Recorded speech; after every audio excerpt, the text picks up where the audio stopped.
A paz do Senhor, povo de Deus, louvado seja o nome do Senhor Jesus Cristo, mais um Desperta Crente, 27 de janeiro de 2025, já estamos finalizando o mês, praticamente estamos chegando no final do mês de janeiro, e nós estamos aqui para adorar o nome do nosso Senhor Jesus Cristo. Quero já pedir perdão, que semana passada foi uma semana muito apertada, né, para não dizer que foi uma semana bem abençoada, né? Eu creio que o Senhor está no controle de tudo das nossas vidas, então eu não consegui estar gravando vídeo, só consegui gravar um dia só da semana passada. Já peço perdão aos irmãos, mas o nome do Senhor vai sendo glorificado a cada dia e estamos aqui em mais uma segunda-feira para a glória de Deus. Então, seja Jesus na vida de alguém hoje. Abre a Bíblia e vamos glorificando o nome do Senhor. Amém? Capítulo 13 do Evangelho de Jesus Cristo, segundo escreveu Mateus. Mateus começa agora a escrever as palavras de Jesus após o capítulo 12. No capítulo 12, Jesus ele é confrontado, ele é atacado, perseguido pelos fariseus, pelos saduceus, pelos doutores da lei, pelos sacerdotes do templo, e eles começam a perseguir Jesus. Nós sabemos que Jesus começa agora a ser confrontado, perseguido por alguns que queriam parar o seu ministério. E Jesus agora vai cumprir o Salmo 78, a partir do verso 1 e 2 em diante. Nós vamos ver que o Senhor agora vai começar a falar por parábolas. Por que Jesus vai começar a falar por parábolas? Porque Jesus vai cumprir ali esse Salmo 78, falando em parábolas para confundir aqueles que acham que sabem, para que se cumpra o que Isaías também falou, né? Que eles veriam com os olhos, mas não compreenderiam, porque o coração desse povo é duro, é um coração que não se entregam a Deus. Então o Senhor começa agora a falar a parábola do semeador. Ele começa a falar a parábola do semeador, porque dos corações endurecidos ele começa a ministrar em forma de parábolas. Se você ler o Salmo 72, você vai entender um pouco melhor o que eu estou dizendo. Então Jesus sai da casa e assenta à beira-mar, em frente ao lago, né? E Jesus vai sentar. Que casa que Jesus sai? Jesus sai da casa de Simão e de André. Que se você ler lá no capítulo 8, a partir do verso 1, você vai ver que Jesus chega na casa de Simão Pedro, ele cura a sogra de Simão Pedro, ela vai o servir. Então Jesus sai da casa deles, né? Então nós vamos compreender que havia uma multidão de pessoas. Então, milagre gera multidão. Milagres gera multidão. Agora, ensino gera discípulos. Milagre gera multidão. E ensino gera discípulo. Então, quem é discípulo gosta do ensino. Multidão gosta de milagre. Então, por isso que nós estamos vendo nos dias atuais tantas igrejas, né, que abrem as portas, alargam somente para milagres, para profecias, para entrega, para isso, para aquilo que Deus vai dar, vai dar. Então, gera multidão, porque multidão quer milagres, multidão quer bênção. Agora, discípulos quer ensino. Então, igreja que ensina a palavra, assim como a palavra é, como meu pastor falou, a Bíblia e a Bíblia. Ponto final. A Bíblia e a Bíblia. Nada mais tem que ser a palavra de Deus, porque a palavra de Deus é viva e apta para discernir. Então, discípulos querem ensino. Jesus agora começa a ensinar em forma de parábola, começa a falar a forma de parábola, e aquela multidão não vão conseguir entender. Mas os seus discípulos irão entender. Jesus começa a falar a palavra do semeador, a parábola do semeador. O semeador saiu a semear. Nós sabemos que os demônios, né, que são representados aqui nessa parábola, são eles que roubam a palavra de muitos corações, porque se eu não guardar a palavra no meu coração, de nada vale. Se eu ser somente uma ouvinte da palavra do Senhor, mas ela não estiver cravada no meu coração e na minha alma, guardada, não vai adiantar nada, é em vão. Então tem crentes fracos, sem raiz, que as lutas vêm, as perseguições vêm e abandonam a fé, não tem raiz firme em Deus, em si próprio, de acreditar e permanecer fiel naquilo. Então, essa parábola do semeador vai trazer um grande ensinamento em questão de ouvir a palavra do Senhor, né? Nós precisamos guardar essa palavra no coração. Se muitos se fascinam com a riqueza desse mundo, muitos se ilude, né, com as soberbas da vida, se ilude com o tempo de ostentação que nós estamos vivendo, se preocupa com as coisas terrenas e não recebe a palavra de Deus e não a pratica. Então, perde a palavra no meio do caminho. O Senhor Jesus continua ensinando através dessa parábola, e Jesus agora, a partir do verso 14, Jesus vai falar, né, que a profecia estava se cumprindo neles, a profecia queria se cumprir neles ali. Então, começou a se cumprir a profecia que estava lá em Isaías capítulo 6, versículo 10. Ainda que continuamente estejas ouvindo, jamais entenderão. Jesus está falando de um povo de coração duro, jamais entenderão. Mesmo que sempre estejam vendo, nunca percebereis. Posto que o coração deste povo está petrificado, é um coração de pedra. pedra, de má vontade. Escutam com seus ouvidos e fecham seus olhos para evitar que enxergue com seu coração. Ouçam com os ouvidos, mas não compreendem com o coração, e convertam-se e sejam por mim curados. Mais abençoados são os vossos olhos, porque enxergam, os vossos ouvidos, porque ouvem, pois de certeza...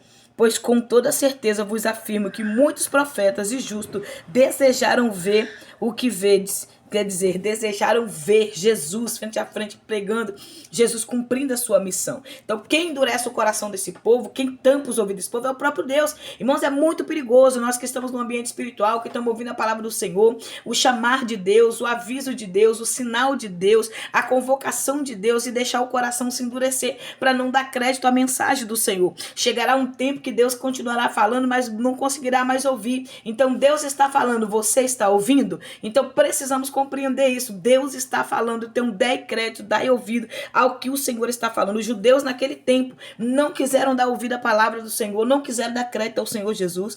E você é um dos abençoados aqui. Você é um dos abençoados que hoje tem o poder, que tem o privilégio de ouvir essa palavra poderosa, de ser alcançado por essa palavra. Os profetas queriam estar nesse tempo, queriam ouvir Jesus, queriam fazer parte do privilégio que nós estamos tendo hoje, com o nosso Deus dentro de nós, uma parte do céu dentro de nós, através do Espírito Santo. Jesus agora vai explicar a partir do verso 18 a parábola do semeador.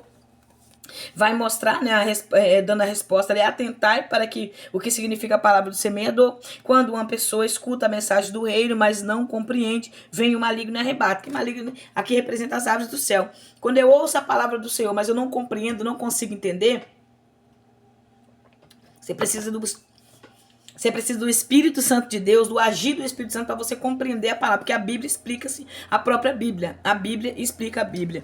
Se você começar a ler a palavra do Senhor, você vai ver que a Bíblia explica a própria Bíblia. Às vezes eu estou lendo aqui algum livro da Bíblia, e aí o Senhor me leva lá naquele contexto de outro livro, e que está aqui, sendo encaixado aqui, na mesma visão aqui. É muito forte isso. Eu fico maravilhada quando eu estou estudando a palavra do Senhor, e eu vejo tanto assim, o poder de Deus, assim, o agir de Deus dentro da sua palavra. Jesus agora vai falar também sobre outra parábola, que é a palavra do joio e do trigo, que nós sabemos que dentro da igreja terá crentes e terá não crentes, terá pessoas boas e terá pessoas ruins, então terá pessoas de todos os tipos. Ezequiel, no verso 10 do capítulo 47, vai dizer que a pescaria vem todo tipo de peixe. Então quer dizer, vem todos os tipos de alma, todos os tipos de pessoas que estão dentro da igreja, que estão dentro dos templos, que uns dizem ser igreja, outros são igreja, e assim nós sabemos que é o joio no meio do trigo. Então um homem vai plantar uma semente boa, mas o inimigo, o maligno, vem colocar uma semente má, e esse joio é muito parecido com o trigo.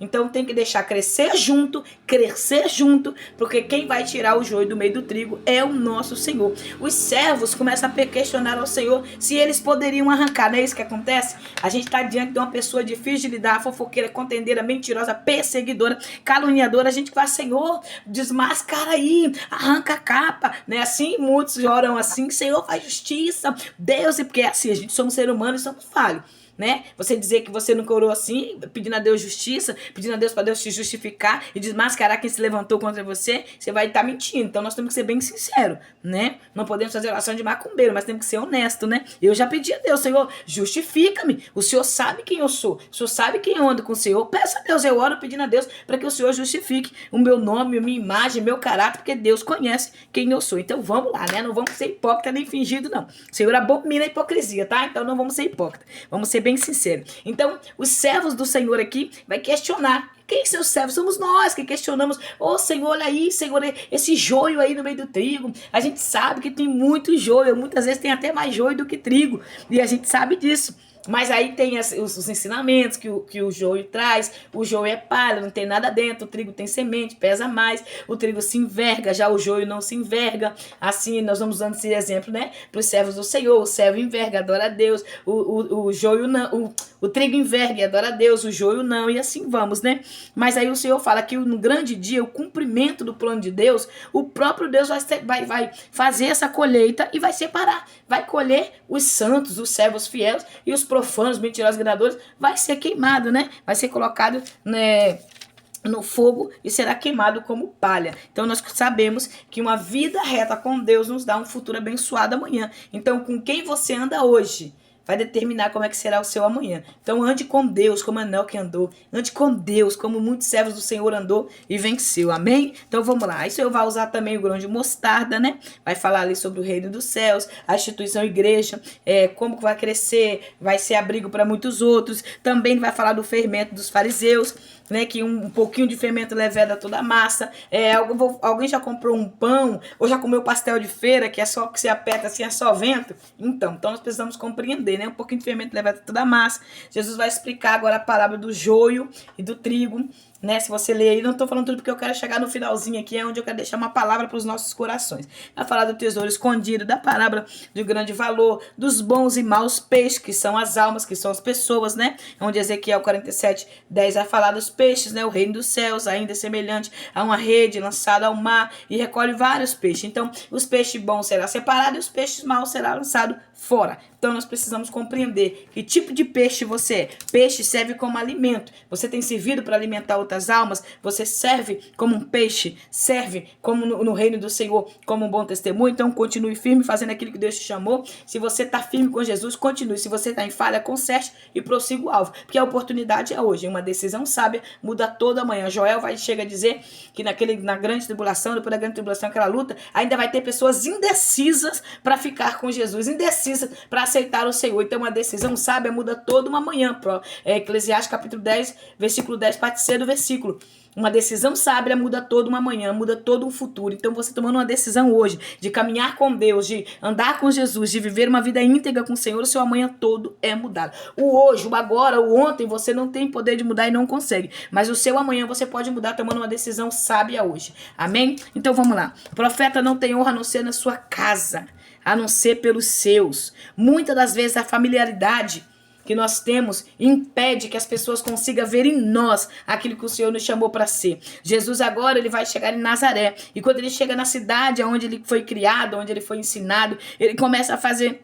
Eles começam a se admirar, porque a fama de Jesus já percorria em todos os cenários. A fama de Jesus já estava percorrendo. Jesus já tinha mais de um ano de ministério. Jesus já era conhecido, né? Jesus já era aclamado por alguns, chamado de mestre, rabi, de Messias, o filho de Deus, né? O filho do homem. Então Jesus já era conhecido ali, e a fama de Jesus estava percorrendo todas as cidades. A fama corre de quem anda com Deus, irmão, não adianta. Então, a primeira coisa que eles vão ver, o que eu tiro aqui como lição aqui a partir do verso 53. Nós vamos ver que Jesus chega nessa cidade de Nazaré, onde ele cresceu, onde ele foi criado, onde a sua família mora, onde a sua mãe, seus irmãos, como o texto diz aqui, suas irmãs moram. Quando Jesus chega naquele lugar, a primeira coisa que eles vão ficar é admirado. Eles vão ficar admirados.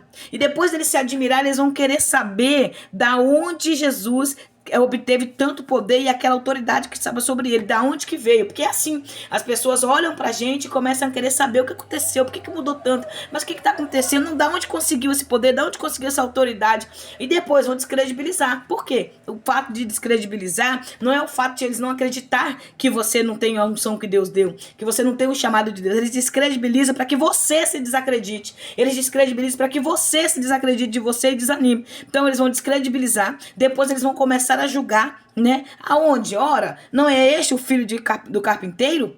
Não é este o filho do carpinteiro? O nome de sua mãe não é Maria? E dos seus irmãos Tiago, José, Simão e Judas? Não vimos entre nós todas as suas irmãs? Portanto, de onde obteve todos esses poderes?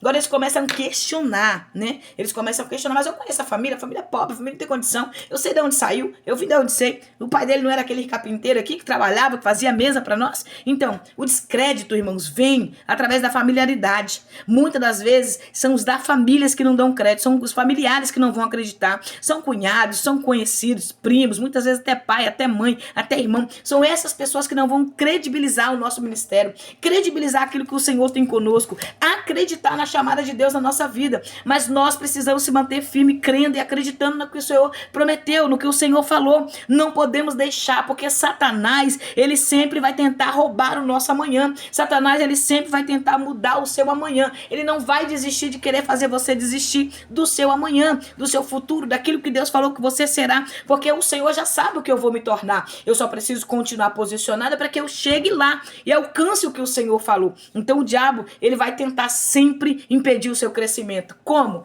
Ele vai tentar fazer difícil você crescer num ambiente onde tem pessoas que te viu pequeno, aonde tem pessoas que te viu pequeno, que te viu quem você era, que viu quem eu era, cachaceira, uma pessoa que não tinha credibilidade, uma pessoa que aos olhos da sociedade não teria futuro, uma pessoa que aos olhos da sociedade não seria nada, os olhos da sociedade não mudaria de vida, meu esposo, nem eu, nem minha casa, nem minha família. Então o que vai acontecer? Vão descredibilizar e vão tentar impedir que eu cresça. Por quê? Porque me viram pequeno. É por isso que a gente sofre tanto ataque. O nível de ataque que você sofre demonstra para você o tamanho do ministério que Deus, como Deus vai te usar. O tamanho de perseguições, de calúnias, aflições, deformações. O nível que você está sofrendo de ataque hoje mostra o tamanho do ministério e com a proporção que Deus irá te usar. Todas as vezes quando eu começo a passar muito vento, igual eu tô num vento abençoado, eu começo a entender que a proporção que Deus irá me usar é muito grande. Então por isso que o inimigo tenta grande para me parar, mas o Deus que eu sirvo é maior ainda do que ele. Então prossiga. O Deus que você serve é maior do que essa luta, maior do que essa situação, maior do que esses ataques, maior do que essas calúnias, maior do que essa dor, maior do que esse sofrimento, maior do que essa escassez, maior do que essa necessidade. O Deus que você serve é muito maior. Então prossiga. É difícil crescer num ambiente aonde tem pessoas que te viu pequeno, mas cresça. Deixa Deus usar a sua vida. Se o ambiente não se suportar, vai te catapultar para outro lugar. Se o ambiente não te suportar, o Senhor vai te lançar para o propósito dele. Então entenda isso. No lugar que eu tô, quando eu começo a ficar pequeno, as afrontas, as lutas, as perseguições, as aflições aumentam para que eu seja lançada para o propósito de Deus. Então, compreenda isso, que quando Deus quer fazer, ninguém pode impedir. Quando Deus quer fazer, ninguém pode parar o que Deus vai fazer. Então, prossiga para o alvo, olhe para o Senhor Jesus Cristo e continue. Olha o que Jesus vai falar no verso 57. E ficavam escandalizados por causa dele. Entretanto, Jesus lhe afirmou: não é profeta sem honra, a não ser em sua própria terra e em sua própria casa. Eu lembro que há um tempo atrás eu tinha dificuldade de aceitar esse versículo. Tinha dificuldade. Religiosidade, né? Eu tinha dificuldade de aceitar. Falei, mas Senhor, a gente andando uma vida de integridade. Eu achava que todos da família tinham que acreditar naquele que foi chamado, naquele que verdadeiramente está servindo ao Senhor. Eu tinha isso comigo, que não teria como a pessoa ver a transformação da outra e não acreditar. E hoje eu sei que tem, né? Há pessoas dentro da família que não quer ver o crescimento, que não quer ver o desenvolvimento, que quer ver voltar atrás, que torce para muitas pessoas desistirem e abandonarem a missão, abandonarem o chamado. Então, eu quero te dizer neste momento agora, não sei o tempo que você vai ver esse vídeo, mas seja independente do tempo que você vê, essa palavra vai continuar sendo atual. Então, não abandone seu ministério, não deixe a missão que Deus te confiou, vai até o fim, o Senhor glorificará o nome dele e você verá que o nosso Deus é poderoso para cumprir as suas promessas. Amém? Que Deus te abençoe, meu amado. Que Deus te abençoe, minha amada irmã. Que o Senhor continue te fortalecendo e que nada venha roubar de você a certeza da salvação, a certeza daquilo que o Senhor decretou, determinou e falou que fará na sua vida. Então não perca tempo, porque nós não temos tempo a perder nesses últimos segundos da igreja na terra. Vamos orar? Dá o like, compartilha, se inscreva nesse canal Desperta Crente. O seu like, o seu compartilhamento, você se inscrever no canal é muito importante para que esse trabalho cresça e o nome do Senhor seja glorificado. Vamos orar? Senhor, eu quero externar minha gratidão ao Senhor e agradecer ao Senhor por este momento, ó Pai, que nós estamos aqui. É curto, são alguns minutos, mas nós sabemos que o Senhor, ó Pai, glorifica o teu nome. Eu quero profetizar sobre a vida da minha irmã agora, Pai, que nada vai abalar a fé dela, nada vai tirar o alicerce dela. Sobre a vida do meu irmão, que nada vai impedir que ele pare, que ele desista. Mesmo que alguém dentro de casa, ó Pai, esteja descredibilizando, mesmo que alguém dentro da igreja esteja descredibilizando, mesmo que alguém da família esteja tentando matar ou perseguindo ou entristecendo, eu quero profetizar neste momento, agora nesse período de oração, que o Senhor alicerçará os pés dos meus irmãos, os meus pés também, e nada vai abalar a nossa fé, nada vai nos impedir de prosseguir na caminhada. Eu me entrego nas tuas mãos, eu creio no que o Senhor vai fazer. Assim, Senhor, eu creio, tu és santo, tu és poderoso, tu és digno de toda a honra, de toda a glória. Se conosco, ó Pai, nos ajuda a continuar no nome de Jesus. Amém. Que Deus te abençoe.